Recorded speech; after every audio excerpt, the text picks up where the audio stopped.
Hi everyone, গেছো দিদি রবিবারের গল্পে তোমাদের সবাইকে স্বাগত জানাই। এতদিন বেড়ানোর ভিডিও দেখতে দেখতে তোমাদের নিশ্চয়ই এবার বমি পেয়ে যাচ্ছে, তাই জন্য ভাবলাম রবিবারে আজকে বাঙালির একটু রান্নার ভিডিও করা যাক।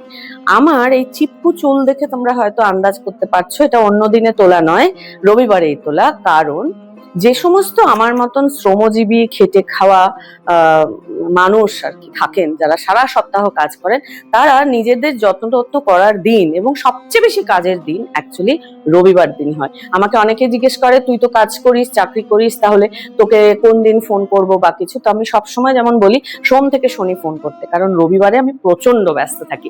এনিওয়ে আজকে প্রচন্ড মাথায় তেল লাগানো হয়েছে এবং এই যে গাছের অ্যালোভেরা নিয়ে এসেছি ছাদ থেকে, যেটা আমি মাথায় দিয়ে আমার একটু মানে নিজের পরিচর্যা করার চেষ্টা করব। এনিওয়ে আজকে দুটো রান্না করার প্ল্যান আছে।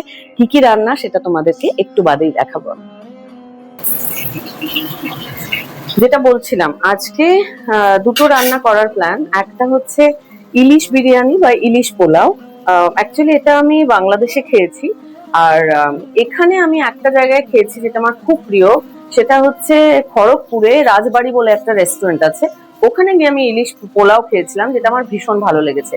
তো রেসিপি বলবো, কিন্তু তার আগে বলি বাংলাদেশে ইলিশ পোলাওটা ইউজুয়ালি চিনি গুঁড়া চাল দিয়ে করে, যেটা ছোট ছোট চাল। তো আমাদের এখানে গোবিন্দভোগ চাল is a very good substitute for that.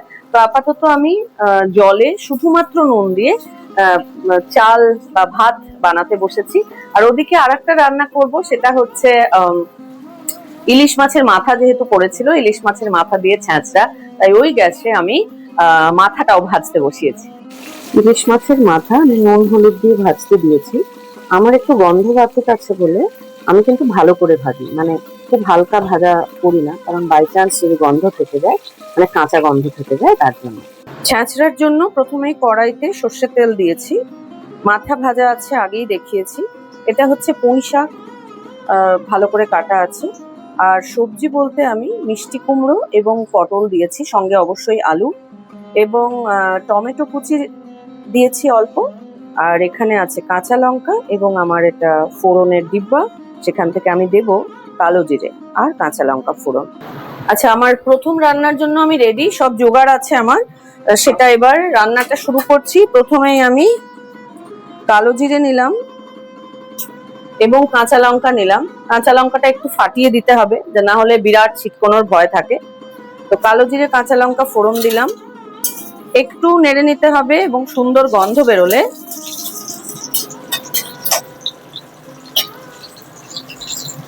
গন্ধ বেরিয়েছে, এবার আমি আমার সবজিটা দিয়ে দিচ্ছি।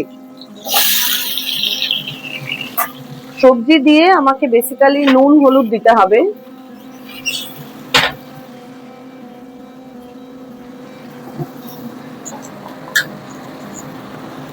নুন দিলাম এবং হলুদ দিচ্ছি। তো এটা প্রথম দিকে ইনিশিয়ালি আমি যেটা করি সেটা হচ্ছে গ্যাসটা একদম বাড়িয়ে দিই, কারণ সেটা ভাজার জন্য সুবিধাজনক হয়। তো গ্যাস আমার একদম বাড়ানো আছে। নুন হলুদটা অ্যাকচুয়ালি ভালো করে মিশিয়ে দেওয়ার পরে আমি যেটা করি সেটা হচ্ছে, তখন আমি ওপর থেকে জাস্ট পাতাগুলো, পুঁই শাকগুলো আমি জাস্ট ঢেলে দিয়ে চাপা দিয়ে দিই। অ্যাকচুয়ালি আমি প্রথমে মেশানোর চেষ্টা করি না, কারণ একটু চাপা থাকলেই এই পুঁই শাকগুলো, যে কোনো শাকই মজে যায়। তো মজে যাওয়ার পরে তারপরে যদি মিক্স করা যায় তাহলে সেটা অনেক বেশি সুবিধাজনক হয়। এবার আমি চাপা দিয়ে দেব। তরকারি সুন্দর মজে এসছে, এবার হচ্ছে মুড়ো দেওয়ার পালা। তো মুড়োগুলো দিয়ে দিলাম, দিয়ে এটা ফ্লেভারটাও ঢুকবে, আর সঙ্গে আবার যেটুকু সেদ্ধ হওয়া বাকি আছে সেটাও হয়ে যাবে। তো সেজন্য আমি দিয়ে এবার চাপা দিয়ে দেবো। সঙ্গে আমি সর্ষে গুঁড়ো ব্যবহার করি, আমার ওটা লাইট লাগে। তো এটা কিন্তু আমি ভিজিয়ে রেখেছি জল দিয়ে, কারণ শেষে এটা ব্যবহার হবে। আমার তরকারি মোটামুটি সব সেদ্ধ হয়ে গেছে। এবার আমি যেটা করব সেটা হচ্ছে, এই যে সর্ষে গুঁড়োটা আমি ভিজিয়ে রেখেছিলাম সেটা এবার দিয়ে দিলাম। দিয়ে হালকা হাতে নেড়ে আবার একটু চাপা দিয়ে দিই। আর সেদ্ধ কিন্তু হয়ে যাওয়ার পরে চাপাটা খুলে দিতে হবে সম্পূর্ণ, এবং একদম ঢিলে আছে তেল বেরোনো পর্যন্ত অপেক্ষা করতে হবে। অ্যাকচুয়ালি ছ্যাঁচড়া ভালো হওয়ার বা আমাদের যে খেতে খুব ভালো লাগে, সেটার একটা বড় ব্যাপার হচ্ছে ওই তেল চকচকে চেহারাটা। তো আমি আশা করছি ভিডিও করতে গিয়ে ছড়িয়ে ফেলবো না, আশা করি তেল চকচকে চেহারাটা তোমাদেরকে দেখাতে পারবো। ফাইনালি এনারা ভালো করে সেদ্ধ হয়েছেন এবং তোমরা দেখতেই পাচ্ছ তেল চকচকে সুন্দর চেহারা চলে এসছে। মাছের মাথাটা আমি হালকা করে জাস্ট মাঝখানে অর্ধেক করে ভেঙে দিয়েছিলাম, কারণ খুব ভাঙা হয়ে গেলে কাঁটা কাঁটা সব তরকারিতে ঢুকে যায়, এটা ভালো লাগে না, প্রতি গ্রাসে গ্রাসে কাঁটা। তার থেকে আমি প্রেফার করি একটু বড় কাঁটা, যেটা আলাদা করে খাওয়া যায়। তো ফাইনালি আমার প্রেস্টিজ খুব একটা খারাপ হয়নি, সুন্দর চকচকে চেহারাটা ফিরে এসছে। এবার বাকি রান্নাটা শেষ করার দিকে যাই। এবার বলি ইলিশ মাছটা কি দিয়ে ম্যারিনেশন করেছি। আমি গাদা পেটি পিস করে এনেছি বাজার থেকে, তার কারণ আমার বাড়িতে কেউ গাদা খায়, কেউ পেটি খায়, ফলে রিং পিস করতে পারিনি। অ্যাকচুয়ালি ইলিশ পোলাওয়ে রিং পিস কিন্তু দেখতে সবচেয়ে সুন্দর হয়।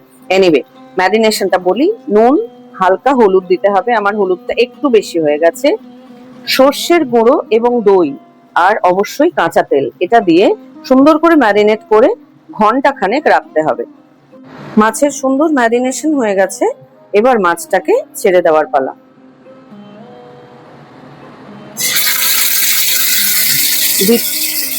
আস্তে আস্তে ছাড়তে হবে, কারণ এটা গায়ে তো শুধু নুন হলুদ নেই, সঙ্গে আরো গ্রেভিও আছে, মানে দই আছে, তো ফলে একটু ছাড়তে হবে সাবধানে, যাতে ছিটকে না আসে, এবং গ্যাস কিন্তু অবশ্যই কমানো থাকবে।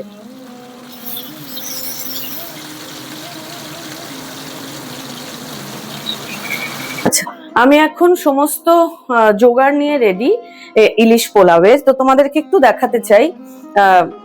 এখানে প্রথমেই অনেকটা কাঁচা লঙ্কা আমি রেখেছি। এরপরে মাছ যেটা ভাজছিলাম, এই যে মাছের ভাজার চেহারাটা এরকম হয়েছে, সুন্দর দেখতে হয়েছে, খুব কড়াও ভাজা না, আবার খুব নরমও ভাজা না। আমার সবেতে আলু দেওয়ার অভ্যেস, তাই এটা শুধুমাত্র নুন দিয়ে চাপা দিয়ে আলু ভেজে রেখেছি। আর গোবিন্দভোগ চালের ভাত হয়ে আছে, আর কড়াতে আচ্ছা বাই দ্য ওয়ে, এটা কিন্তু সাদা তেল আর ঘি দিয়ে এটা পেঁয়াজ ভাজা রেখেছি, যেটা আমরা বেরেস্তা বলি। আর বেসিক্যালি এই যে কড়াটা একটু দেখাচ্ছি, কড়াতে বেসিক্যালি ঘি গরম করতে দেওয়া আছে, এটা কিন্তু তেল নয়, পুরোটাই ঘি গরম করতে দেওয়া আছে। এবার যেটা আমি প্রথমে ভেবেছি সেটা হচ্ছে, প্রথমেই আমি কাঁচা লঙ্কা দেব। এই দিলাম কাঁচা লঙ্কা, সুন্দর একটু গন্ধ বেরোবে,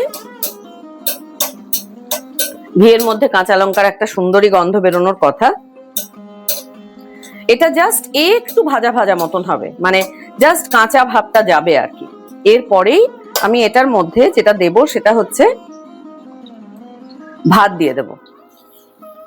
ভাত দিচ্ছি গোবিন্দভোগ চালের, আমার এটা যদিও চিনি গুঁড়া চালের ভাত আছে, তো তোমাদের এই চাল থাকা একটু মুশকিল আছে, তাই জন্য তোমরা অবশ্যই গোবিন্দভোগ চাল দেবে। দিয়ে এটা ভালো করে নেড়ে নিতে হবে। আচ্ছা, আমি বড় কড়াইতে ভাতটাকে ভাজছি, তো তার মধ্যে কাঁচা লঙ্কা দিয়েছি, এবং যে আলুগুলো তোমাদেরকে দেখাচ্ছিলাম আলু ভাজা, সেটাও দিয়েছি। আর এটা ভালো করে মিক্স হচ্ছে। নুন তো দেওয়াই ছিল, সুতরাং নুন দেওয়ার কোনো ব্যাপার নেই।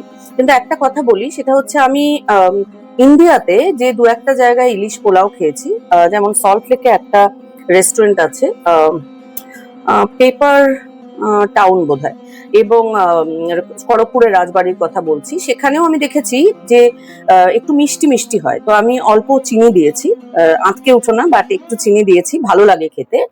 আর তোমাদের যদি চিনি ভালো না লাগে তাহলে তো অবশ্যই দিও না।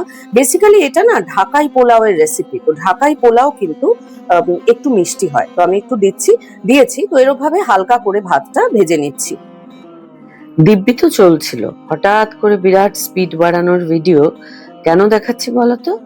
সেদিন এতক্ষণ ধরে রান্নার ভিডিও করেছিলাম রেকর্ডিং, এটার যখন রেকর্ডিং শেষ হলো অনেকক্ষণ বাদে ডিসকভার করেছিলাম মাইক্রোফোনের চার্জ শেষ হয়ে গেছিল, তাই জন্য এখন আমাকে ব্যাকগ্রাউন্ড কথা বলতে হচ্ছে। Anyway, it was not a big deal. প্রথমে একটা ভাতের লেয়ার সাজাবে, তারপরে মাছ রাখবে, তারপরে পেঁয়াজ ভাজা দেবে, তারপরে বেশ খানিকটা ঘি দেবে, এভাবে একটার পর একটা লেয়ার ততক্ষণ চলতে থাকবে, বিরিয়ানির মতন কনসেপ্ট আর কি, যতক্ষণ না তোমার যে বাসনটা আছে সেই বাসনটা ভর্তি হয়ে যায়।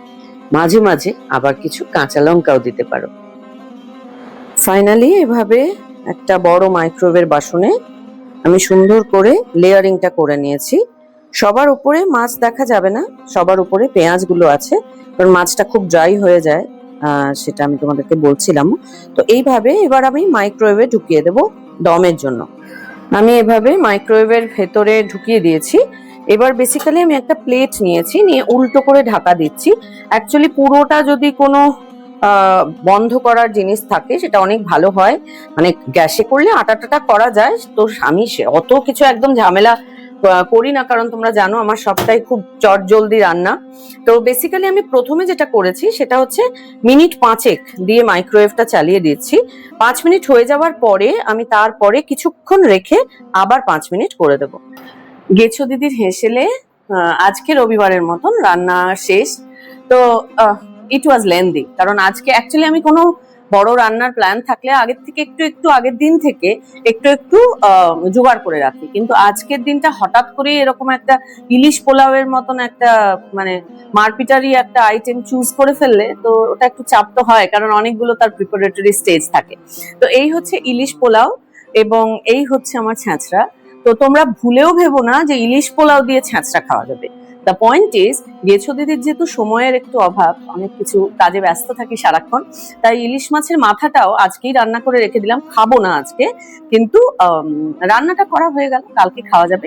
ইলিশ পোলাওটা কিন্তু আসলেই খুব ভালো খেতে হয়। তোমাদের হয়তো কনসেপচুয়ালি একটু ভাবতে অসুবিধা লাগছে যে ইলিশ মাছ, তার মধ্যে আবার সর্ষে বাটা দিয়ে ভাজা, তারপরে আবার বিরিয়ানির মতন লেয়ারিং, সঙ্গে আবার পেঁয়াজ ভাজা, তার মধ্যে ঘি, তারপরে আবার চিনি। বাট একবার যদি দুটো ইলিশ মাছ, ধরো একটা মাছ বর্ষার সিজনে এনেছো, পুরোটা করার রিস্ক নিতে পারছো না ভয়ে, but you can definitely try it. দুটো মাছ দিয়ে বা লেজাকে স্যাক্রিফাইস করে একটা এরকম করাই যায়, আমার মনে হয় খুব একটা খারাপ লাগবে না। এনিওয়ে, আজকে রবিবারের গল্প এখানেই শেষ হচ্ছে। আশা করি তোমাদের এই দুটো রেসিপি তোমরা যদি রান্না করো তাহলে গেছো দিদিকে খুব একটা বকবে না। তো পরের রবিবারে আবার কোনো একটা রান্না নয়, অন্য কিছু নিয়ে নিশ্চয়ই গেছো দিদি তোমাদের সামনে হাজির হয়ে যাবে। ততক্ষণের জন্য খুব ভালো থেকো সবাই, আর মোস্ট ইম্পর্টেন্ট ভালো রেখো সবাইকে। Bye bye everyone, take care. এবার আমি গেছো দিদি এই যে পরিশ্রমের ফসল সেটা খাবে।